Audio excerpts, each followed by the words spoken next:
부동산 이야기입니다. 당장 다음 달 분양권 풀리는데 둔촌 주공 전매 그림의 떡. 이게 무슨 얘기냐면요. 패키지격인 실거주 의무 폐지 법안이 국회 계류 중이에요. 연내 통과 안 되면 자동 폐기된다. 설명을 좀 드릴게요. 둔촌 주공 미분양 나온다라고 하니까 윤석열이 모든 규제를 다 풀어버렸어요. 그러면서 뭘 풀었냐? 분양권 전매 제한을 풀었습니다. 분양권을 1년만 갖고 있으면 남한테 팔 수 있도록 규제를 풀었어요. 이게 굉장히 중요한 핵심이었죠. 왜냐? 실거주자들만 들어오는 걸로는 이 많은 세대가 있는 둔촌 주공이 다 분양이 안 되기 때문에 투기꾼들 좀 들어와라. 갭투기꾼들 좀 들어와라 해서 분양권 전매 제한을 폐지를 했는데 문제는요. 이렇게 되면 실거주 의무 폐지 이게 덩달아 같이 와야 되거든요. 윤석열은 실거주 의무도 폐지한다라고 했는데 이게 법안이 통과가 돼야 돼. 근데 이게 법안 통과가 안 되고 있는 겁니다. 자, 그러면 분양권을 팔 수가 없어. 내가 분양권을 이걸 산 이유는 전세 끼고 이걸 잔금을 치르려고 한 거란 말이에요. 무슨 말인지 아시겠죠? 전세 끼고 잔금을 치르면 내가 몇 억만 있어도 대출 받고 전세 받아서 일단 내 집으로 만들어 놓고 이거를 팔려고 했는데 전세 세입자를 얻을 수가 없어요. 법에 막혀 있어서. 무조건 실거주를 해야만 돼. 그러면은 잔금을 내가 다 대출을 받아야 되잖아. 근데 이자가 너무 비싸잖아. 가격이 올라가지 않잖아. 그러면 어떻게 되겠어요? 분양됐는데 계약 포기하는 사람들이 겁나게 생긴다는 겁니다. 둔촌 주공 다 팔렸다 했는데 실거주 의무 폐지 법안이 통과가 안 돼서 분양권 전매 제한 푼 것도 아무 소용이 없게 돼버렸다. 자, 이러면 사람들이 민주당 때문이다라고 욕할 수 있을 거 아닙니까? 민주당을 설득하려는 그 어떤 노력도 국민의힘과 윤석열 정부가 하지 않았어요. 이건 뒤통수 맞은 겁니다. 윤석열한테. 둔촌 주공 분양 받은 사람들. 갭투기로 한번 해먹으려고 했던 사람들 지금 정부한테 통수 제대로 맞은 겁니다. 민주당 입장에서는 당연히 이러면 투기 세력들이 붙는데 반대하죠. 설득에 들어가야지. 이거 줄게, 이거 풀어줘. 뭐 보통은 이렇게 한다고요. 정부에서 뭔가 중요하게 가려고 했었던 것들은 야당을 설득을 합니다. 근데 그 설득을 안 했어요. 아예 시도조차 안 했어. 야당 만났어? 만나지도 않잖아요, 정부가. 그러니까 이게 될 수가 있나. 이건 정부가 할 의지가 없다라고 보면 되는 겁니다. 민주당 욕할 게 아니에요. 갭투기로 내가 여기서 좀 재미를 보겠다라고 했었던 사람들이 계약을 포기할 가능성이 굉장히 높아요. 자, 그러면 여기에서 또 물량이 쏟아져 나온다는 거죠. 물량이 쏟아져 나오면 어떻게 되겠어요? 부동산 값은, 아파트 값은 더 떨어질 수밖에 없겠죠. 물량이 많으니까. 지금의 부동산 상황 한번 살펴볼까요? 요즘에 서울 아파트의 바로미터가 바로 헬리오시티입니다. 헬리오시티 보면요. 계약일이 11월에 한 건도 없어요. 11월 20일인데 한 건도 매매가 이뤄지지 않고 있습니다. 거래량 절벽을 향해 가고 있는 거죠. 아파트 동향을 보면요. 오늘자 아파트 매매 한 건 있습니다. 서울에 매매가 한 건 있어요. 이게 지금 현재 서울 아파트 분위기거든요. 거래량이 꼬꾸라지고 있습니다. 매매, 월세, 전세 다 꼬꾸라지고 있죠. 부동산이 움직이지 않고 있어요. 얼어붙고 있습니다. 결국은 약간 올라갔었던 것들이 50년 만기 주담대 풀고 특례 보금자리론 풀고 빚을 막 내게 해서 엄발에 오줌 누기 해가지고 찔끔 올라간 거 말고 이제 약발이 다 떨어져서 엄청나게 거래량이 떨어지고 있죠. 부동산은요. 거래량을 정말 중요하게 봐야 됩니다. 거래량이 붙어야 실거주할 사람과 투기 세력 이게 같이 붙은 거거든요. 투기 세력이 붙어주지 않으면 아파트 값은 절대로 상승 곡선으로 전환될 수가 없습니다. 거래량이 떨어지는 건 아파트 값이 무조건 떨어진다는 뜻이에요. 자, 그리고 평균 거래 금액 아파트 값을 보면요. 특례 보금자리론 주담대 50년 만기 막 하면서 조금씩 올라가다가 약발 끝나자마자 꺾이기 시작하죠. 이제 주담대 50년 만기 이제 안 하거든요. 그러니까 꺾이기 시작합니다. 엄발에 오줌 넣었다는 그 그래프가 나오는 거죠. 이렇게 나옵니다.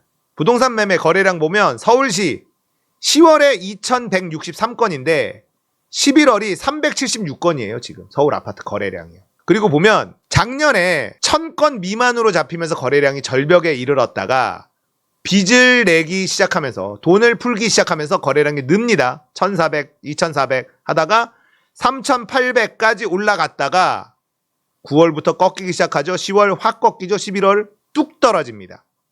자, 지금 앞으로 부동산 어떻게 될지 이제 감 잡으셔야 됩니다. 자, 서울 아파트 매물 8만 개 돌파했다가 살짝 소진됐고요. 매물 겁나게 쌓이고 있죠. 경기도 아파트 매물 엄청 올라갔죠. 매물이 계속 쌓입니다. 해소가 잘 안 되고 있어요. 강남 엄청나죠. 강남에도 매물 엄청 쌓이고 있고요. 서초 매물 쌓이는 속도가 장난 아니죠. 송파 마찬가지입니다. 자, 아파트 매물은 쌓이고 소화는 안 되고 거래량은 급감하고 있어요.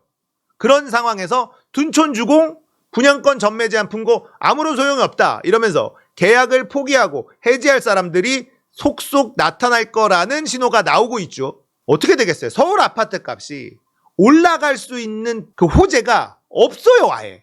서울 아파트 값이 떨어지면 지방 아파트는 덩달아 같이 떨어질 수밖에 없습니다. 금리 여전히 높고 경기 최악이고 기업들 난리도 아니죠. 기업이라도 잘 돼야 경기가 돌고 이럴 텐데 가계부채, 가계만 어려운 게 아니라요. 기업은 더 어려워요 지금. 이자도 못 내고 무너지는 기업들, 은행 깡통 대출 급증하고 있습니다. 4대 은행의 무수익 여신 잔액이 3조에 육박해요. 올해 들어서 27.3%가 증가했습니다. 가계대출도 심각한데 기업대출은 아예 이자도 못 내고 있는 인간들이 많더라. 내년 상반기가 고비다. 보세요. 무수익 여신 잔액이 대출해줬는데 이자도 못 받는 대출이라는 거예요. 이자만이라도 갚으면 모르겠는데 이자도 못 내. 그러면 원금은 거의 못 갚는다고 봐야 되는 거죠. 이런 회사는 망한다는 거죠. 망할 회사들이 이렇게 많다는 건데 그 금액이 점점 커지고 있어요. 작년 대비 엄청나게 올라간 거예요. 이게 우리나라 기업의 지금 현실이라고 봤을 때 기업이 잘 돼야 돈이 돌고 그게 개인으로 이어지겠죠. 근데 기업이 이렇게 안 되면 망한다, 일자리가 줄어든다, 소비는 당연히 얼어붙는다, 아파트를 살 사람들이 없어진다. 11월에 굉장히 드라마틱한 하락이 나올 겁니다. 지금 서울이 매물수가 8만을 돌파했었단 말이에요. 조금 해결된 것 같지만 다시 올라갑니다. 이제 올라갈 수밖에 없는 분위기인 건 잘 아시죠? 어떤 일이 벌어지냐? 서울 아파트 매물수가 10만을 돌파하는 순간 패닉 셀링이 일어난다. 여러분들 오를 때 미친 듯이 오르는 거 우리가 봤잖아요. 많은 분들이 내릴 때는 찔끔찔끔 내린다 이렇게 생각하는데 대한민국 부동산 역사를 쭉 보잖아요. 내릴 때 훨씬 더 세게 떨어집니다. 올라가는 게 급하게 올라가는 게 아니라 내릴 때는 진짜 자이로 드롭이에요. 자이로 드롭. 분명한 건 폭락을 막을 수 있는 총알을 이 정부가 다 써버렸어요. 그래서 서울 아파트 매물이 10만 돌파했다라고 하면 이자 내는 거에 버거워서 버티다 한 사람들이 급매로 눈치 싸움하다가 팔기 시작하면 급락장을 맞이할 수밖에 없는 거예요. 내 집 마련을 안 했던 분들, 저 폭등장에 내가 내 집 마련 저때 할걸 벼락거지 됐네 이렇게 후회하시던 분들이 그때 안 사길 잘했네 이런 시간이 조만간 온다는 거예요. 그러니까 지금은 공공분양 이런 부분들하고 분양가 상한제 걸려있는 분양 이런 거 말고는 쳐다도 보면 안 돼요. 경매는 이미 경매 물건이 무지하게 늘어나고 있습니다. 무지하게 늘어나고 있어요. 경매 물건 쏟아져 나올 겁니다. 대한민국은요 선거 때 부동산 이슈가 모든 걸 잡아먹습니다. 모든 걸 총선 뒤로 윤석열 정부가 다 밀어놨는데 제 생각에는 총선 전에 터질 것 같아요. 시장을 이길 수는 없습니다. 나는 언제 부동산 투자해서 나도 돈 좀 벌어보나 이런 생각 하시는 분들 타이밍 놓쳐서 그런 분들 타이밍 옵니다. 제가 그 타이밍이 올 때는 여러분들과 꼭 한번 진지하게 얘기를 해보려고 해요. 언제 사야 되는지 그러면 간단하게 얘기하고 마무리할게요. 일단 첫 번째, 거래량이 늘어야 됩니다. 거래량이 확실한 상승 곡선을 타야 돼요. 그때가 이제 아파트를 들어가도 되겠구나. 첫 번째 신호입니다. 두 번째, 금리가 낮아야 됩니다. 금리 높으면 거래량이 붙든 말든 빚내서 집 사는 건 바보짓입니다. 두 가지가 핵심이에요. 금리가 낮아, 거래량이 붙고 있어. 그러면 나도 한번 과감하게 질러볼까? 이 타이밍을 꼭 잡아야 됩니다. 그런데 그때 우물쭈물하게 돼. 왜냐? 사람들이 전부 다 지금 집 사는 바보가 어딨냐? 이러거든요. 금리 인하 됐다고 해서 바로 들은 게 아니라 금리 인하가 돼도 바로 아파트는 반등하지 않습니다. 집 사는 사람이 바보다라는 그런 인식이 팽배해진 그 타이밍에 눈치를 챈 사람들은 들어가요. 그런데 많은 사람들은 지금 아파트값 오르지도 않는데 누가 아파트를 사 하면서 전세를 삽니다. 그러면 이제 어떤 일이 벌어지냐면 매매가는 떨어지거나 제자리인데 전세가만 계속 올라가는 그 상황이 나오게 돼요. 이런 분위기가 감지될 때 타이밍 한번 온다 할 수 있다라고 생각합니다.